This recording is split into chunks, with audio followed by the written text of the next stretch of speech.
Assalamualaikum warahmatullahi wabarakatuh, Murabatu mania, kicamania, sahabatku semua. Kita bertemu kembali ya.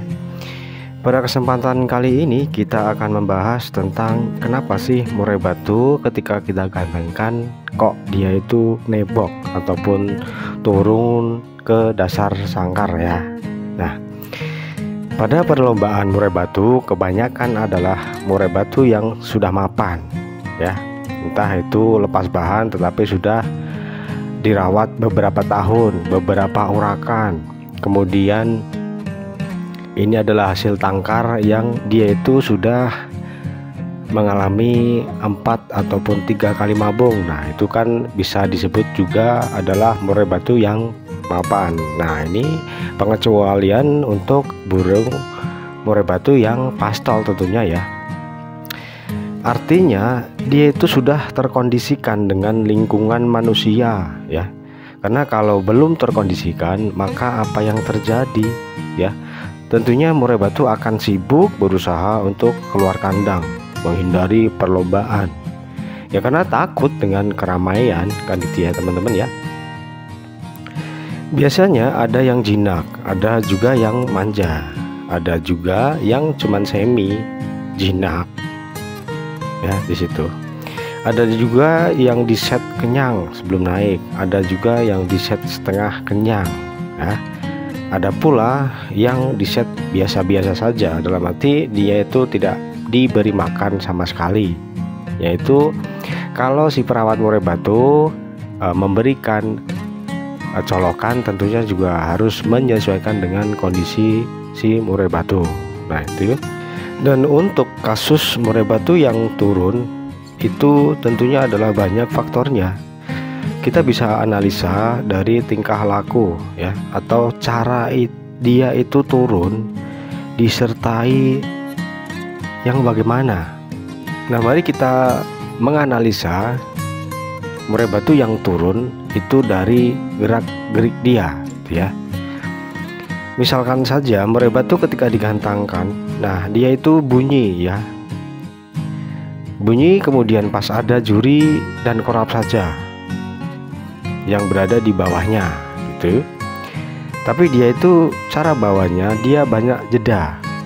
Kemudian dia turun dengan ditampilkan dia itu tidak begitu ngotot di situ.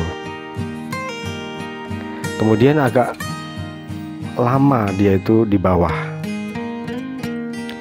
Jadi dia itu tidak langsung naik, terus seolah-olah mengejar juri ya. Itu menandakan bahwa dia itu lapar di situ ya. Jadi dia itu pengen minta makan. Kita lihat juri dan korlap di situ. Hal tersebut terjadi karena mungkin dia itu sistem metabolisme dia itu cepat. Karena pas di bawah ya sudah banyak mengeluarkan tenaga, ditambah pas di atas itu terkuras lagi tenaganya, jadi wajar dia itu akan minta makan ya. Ditambah lagi ya sifatnya itu kebetulan adalah manja yang dikarenakan oleh jinak kepada perawatnya. Kemudian cara menanganinya tentunya adalah jangan sampai dia itu sebelum naik itu tenaganya habis ya. Ketika di bawah dan digantangkan ya, kita bisa menganalisanya lah ya tentunya dengan gerak-gerik dia agar dia itu tidak bekerja terlalu lama di bawah. Nah seperti itu. Kemudian ada juga yang turun ya. Cara pembawaannya yaitu dia itu bekerja tapi cuman gelondong ataupun cuman lagu dasar ya. Kemudian dia itu turun, biasanya dia itu kurang otot, habis itu naik lagi dan bekerja lagi gitulah ya. Tingkah ini biasanya tidak dibarengi dengan nampar-nampar di jeruji itu. Nah ini bisa diartikan bahwa emosi, tenaga itu ada, tetapi birahilah yang paling berperan di sini. Maka setelah kita ketahui dalam merawatan pas di rumah, yang harus dilakukan adalah menaikkan penjemuran dan pengumbaran. tentunya juga disertai dengan penurunan extra fooding. Nah, ini kita pilih satu persatu, jangan sampai langsung dibalik semuanya itu ya. Dan rawatan ketika kita di lapangan yaitu dengan memundurkan atau menurunkan colokan serta pemandian. Nah, itu pas hari H atau pas di gantangan ya. Kemudian turun dengan disertai, jadi dia itu bekerja ya, dia tampilkan dengan ngotot di situ. Kemudian dia turun tapi cuman sebentar, atau istilahnya adalah ban turun gitu ya. Nah, ini kan biasanya di setiap PO itu murai yang seperti ini walaupun kerjanya maksimal, nah itu pasti mungkin didiskualifikasi ya. Nah, itu kemudian di bawah itu masih kelihatan ngotot di situ, disertai dengan bunyi ya, keluar materi juga. Nah, kemudian langsung naik lagi, bekerja lagi ya, sambil keluarin materi juga, dan juga masih ngotot di situ ya. Biasanya untuk murai batu yang seperti ini dia disertai banyak tingkah lah ya, alias kadang itu dia itu nabrak ataupun nampar jeruji sambil ngejar lawan, dan volumenya itu kencang di situ ya. Itu bisa kita artikan bahwa emosinya adalah ketinggian. Jadi kalau kita sudah mengetahui ini, kita bisa merawatnya. Tentunya ketika rawatan di rumah, mandi, pengembunan, extra fooding itu naik ya. Kemudian penjemuran, pengumbaran itu turun. Nah, seperti biasa kita harus cari satu persatu, jangan semuanya dibalik ya. Kemudian murai batu yang turun, yang sebelumnya adalah dia itu tidak bunyi, bahkan tarik leher ataupun plonga-plongo ya. Kemudian tahu-tahu turun, disertai diem aja tuh, dia itu di pojokan di dasar sangkar ya, seolah-olah dia itu takut dengan kondisi lapangan ya. Agak lama dia itu turun, di bawahnya itu agak lama, kemudian dia naik lagi dan masih dengan diem. Ketika selesai lomba ataupun pas di bawah ataupun sampai di rumah, biasanya dia itu tidak bunyi. Nah, setelah pulang tuh ya, kok jadi begini ya, jadi bisu kayak gini ya.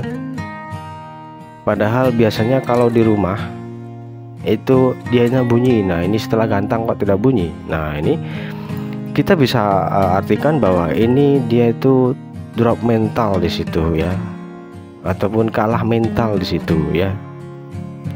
Solusinya kita harus sering bawa ke latihan, sering pindah tempat ketika di rumah, dan memberikan rawatan harian yang sehat tentunya.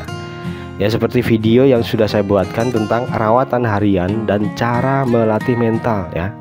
Teman-teman bisa cek di bawah video ini di bagian deskripsi, di situ komplit menunya ya. Mau cari tentang masalah apa saja tentang murai batu, nah itu bisa dicek-cek di deskripsi. Nah, seperti itu ya teman-teman. Jadi teman-teman, mungkin cara mengatasi untuk kasus murai batu yang ketika dilombakan itu mungkin dengan memasang ranjau di bawah ya.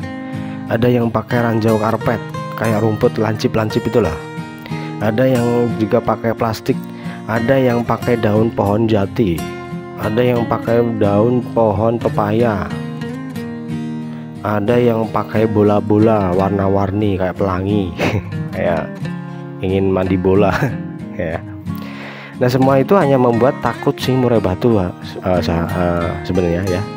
Jadi yang baik itu harus dibenahi dengan cara dikenali ya, dikenali dulu penyebab murai batu turun itu apa. Setelah kita mengetahui, kita benahi di situ, kita rubah rawatan, dan kita tentunya bisa mencari solusinya. Nah, ini akan lebih bagus hasilnya ketimbang memberikan ranjau yang sifatnya itu hanya menakuti si murai batu. Karena ini secara tidak langsung adalah mempengaruhi tentang psikis si murai batu itu sendiri. Nah, itu ya teman-teman. Semoga pembahasan kali ini bisa dipahami. Sekiranya channel ini bermanfaat ya bisalah ya didukung terus gitu ya. Karena kalau kita itu ikut membangun untuk hal yang bermanfaat bagi banyak orang, maka kita juga akan dapat pahalanya tentunya ya. Serta kebaikanlah yang akan kita dapatkan ya. Mohon dukung terus channel ini dengan subscribe, like juga ya. Yang belum subscribe boleh subscribe di situ. Gratis ya, tidak dipungut biaya. Kemudian hidupkan tombol lonceng notifikasinya agar teman-teman tidak ketinggalan ketika kita akan upload video terbaru ya. Barangkali video yang nantinya kita akan buat adalah kebetulan mengenai masalah murai batu yang sama dengan murai batu teman-teman sekalian itu ya. Mohon maaf bila ada kata-kata yang kurang berkenan, mohon maaf bila ada kata yang mungkin menyinggung hati teman-teman karena ini tidak sengaja gitu ya. Segitu dulu. Wassalamualaikum warahmatullahi wabarakatuh.